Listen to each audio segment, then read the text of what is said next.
আমরা জেলের মধ্যে ছিলাম, আমরা তো হাউস কইরা জেলে যাই নাই। এই ছাত্র নেতারা কেন জাতীয় সরকার গঠন করলো না? ক্ষমতার চেয়ার বড়ই মহব্বতের চেয়ার, বড়ই ভালো লাগার চেয়ার, একবার ওইখানে বসলে আর কেউ ছাড়তে চায় না। তো তুমি সরকারে বসে ভাইরা দল বানাবা, আর বাকি রাজনৈতিক দল চেয়ে চেয়ে দেখবে আওয়ামী লীগকে রাজনীতিতে ফিরিয়ে আনার চেষ্টা করে, তাহলে এই সরকারকেও তল্পিতল্পা গোছাতে হবে। আমরা বারবার বলছিলাম এই সংকট জাতীয় সংকট, জাতীয় ঐক্য ছাড়া, জাতীয় সরকার ছাড়া এই সংকট মোকাবেলা সম্ভব নয়। এই বক্তব্য 2 বছর আগে দিয়েছি। ইউটিউবে যান, গুগলে যান। আমরা জেলের মধ্যে ছিলাম, আমরা তো হাউস কইরা জেলে যাই নাই। আন্দোলনের কারণে জেলে নিয়েছিল, নির্যাতন করেছিল, তারপরেও কম্প্রোমাইজ করি নাই।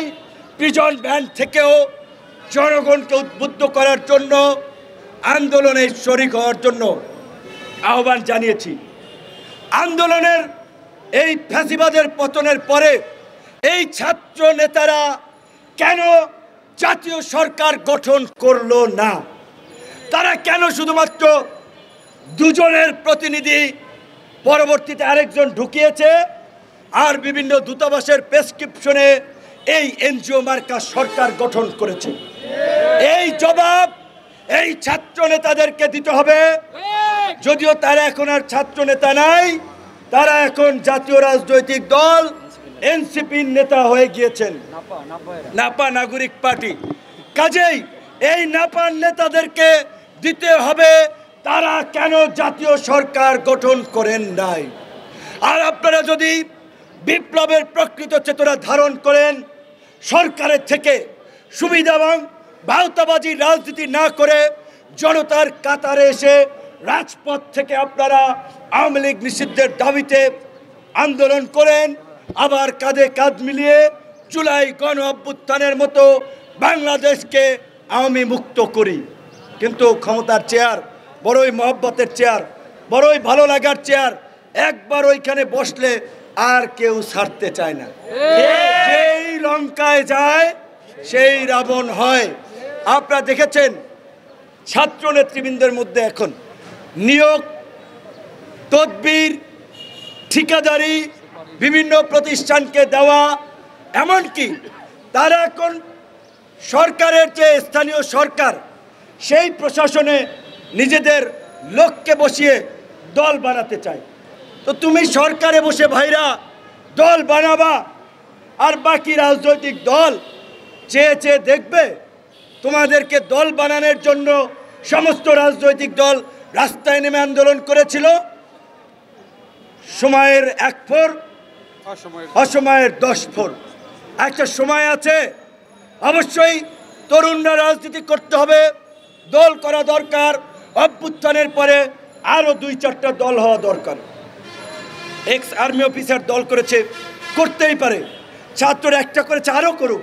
কিন্তু তাদের যে ইন্টিগ্রিটি, তাদের যে অনেস্টি মানুষ প্রত্যাশা করেছিল, সেটার সাথে তারা বেইমানি করেছে। ইতিমধ্যেই তারা নায়ক থেকে খলনায়কে পরিণত হয়েছে। কাজেই আওয়ামী লীগকে নিষিদ্ধের দাবিতে ডাবল স্ট্যান্ডার্ড গেম কেউ না খেলে আমরা গণ অধিকার পরিষদের মতো সকল রাজনৈতিক দলকে রাজপথে নেমে আওয়াজ তোলার আহ্বান জানাই এবং প্রধান উপদেষ্টা সহ এই সরকারকে পরিষ্কারভাবে জানিয়ে দিতে চাই, এই গণ অভ্যুত্থানের প্রকৃত মাস্টার মাইন্ড কারা, কিভাবে এই আন্দোলন কোথায় কিভাবে হয়েছে, সেটা 18 থেকে এই কোটা সংস্কার থেকে রাষ্ট্র সংস্কার আওয়াজ উঠানো তরুণরা জানে। কাজে আপনারা যদি তরুণদের এই আন্দোলনের স্পিডের সাথে প্রতারণা করে কোনো ফরম্যাটে আওয়ামী লীগকে ব্যাক করানোর চেষ্টা করেন, আপনাদেরকেও গদি থেকে নামতে হবে। এটা জেনে রাখেন, এইটা জেনে রাখেন। শুধুমাত্র সরকার অকার্যকর হবে, দেশে স্থিতিশীলতা আসবে না, সংকট ঘনীভূত হবে।